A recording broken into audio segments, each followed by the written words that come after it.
ഇന്ത്യയിലെ ഏറ്റവും പ്രായം കുറഞ്ഞ നഗരസഭാ ചെയർമാനെ വേഗത്തിൽ താഴെയിറക്കാനുള്ള ശ്രമത്തിനിടയിൽ സ്വയം പരിഹാസ്യരാവുകയാണ് പാലാ നഗരസഭയിലെ കൗൺസിലർമാർ. മുൻ കൗൺസിലിലെ വാക്പോരുകളും കയ്യാങ്കളിയും കണ്ടുമടുത്ത ജനം ഇത്തവണ ആർക്കും ഭൂരിപക്ഷം നൽകിയിരുന്നില്ല.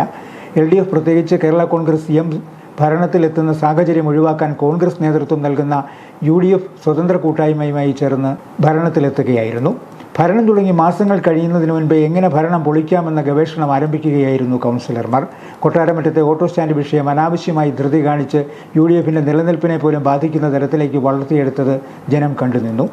LDF ആകട്ടെ ചക്കളത്തി പോരാട്ടം കണ്ട് രസിച്ചു. കൗൺസിലറെ തല്ലിയെന്നും തല്ലിയില്ലെന്നും ഘടകകക്ഷികൾ പരസ്പരം ആരോപണം ഉന്നയിച്ച വിഷയം പോലീസ് സ്റ്റേഷനിലെത്തിച്ചു. അപ്പോൾ ഫയലും വാച്ചും മോഷ്ടിച്ചുവെന്ന കൗണ്ടർ കേസുമായി ഭരണകക്ഷിയിലെ പോര് ശക്തിയാർജിച്ചു. പാർട്ടിയും നേതൃത്വവുമൊന്നും വിഷയമല്ലാതാകുന്ന സാഹചര്യത്തിൽ കോൺഗ്രസ് ജില്ലാ നേതൃത്വം ഇടപെട്ട് വെടിനിർത്തലിന് ഇരുകൂട്ടരെയും സമ്മതിപ്പിച്ചു. അപ്പോഴേക്കും കൊട്ടാരമറ്റത്തെ ബസ് സ്റ്റാൻഡ് DYFI സമ്മേളനത്തിന് വിട്ടുകൊടുക്കുന്നതുമായി ബന്ധപ്പെട്ട് പുതിയ വിവാദം തലപൊക്കി. കൗൺസിൽ യോഗത്തിൽ നിന്നും UDFിലെ പല അംഗങ്ങളും വിട്ടുനിന്ന് സ്റ്റാൻഡ് വിട്ടുനിൽക്കാൻ അനുമതി നൽകാൻ അവസരമൊരുക്കി. സ്റ്റാൻഡ് സമ്മേളനത്തിന് വിട്ടുനൽകണമെന്ന ആവശ്യം ഉന്നയിച്ച LDF തീരുമാനമുണ്ടായതോടെ അവിശ്വാസ പ്രമേയത്തിനും നോട്ടീസ് നൽകുകയായിരുന്നു. കോൺഗ്രസിൻ്റെയും സ്വതന്ത്ര കൂട്ടായ്മയുടെയും ഏറ്റുമുട്ടൽ കൂടുതൽ ശക്തമാക്കുകയായിരുന്നു അവിശ്വാസ പ്രമേയം. കോൺഗ്രസ് പാർട്ടിയിലെ കൗൺസിലർമാർക്ക് പിന്തുണ പിൻവലിക്കാൻ നേതൃത്വത്തിൻ്റെ അംഗീകാരം വേണ്ടെന്ന് ചില കൗൺസിലർമാർ തീരുമാനിക്കുന്നതും കൗതുകമായി.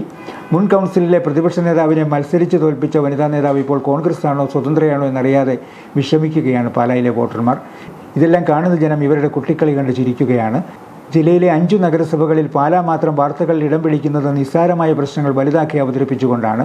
സാമ്പത്തിക പ്രതിസന്ധിയിൽ നിന്നും കരകയറാനുള്ള നടപടികളും വികസന പ്രവർത്തനങ്ങളും ചർച്ച ചെയ്യേണ്ടതിന് പകരം എങ്ങനെ ഭരണം ഇല്ലാതാക്കാമെന്ന് UDF കൗൺസിലർമാരും ഇവരുടെ തമ്മിൽ തല്ല് എങ്ങനെ നേട്ടമാക്കാമെന്ന് LDF കൗൺസിലർമാരും ചിന്തിക്കുമ്പോൾ തെരഞ്ഞെടുത്ത് വിട്ട ജനം തികഞ്ഞ അവജ്ഞയോടെ ഇതെല്ലാം നോക്കിക്കാണുകയാണ്.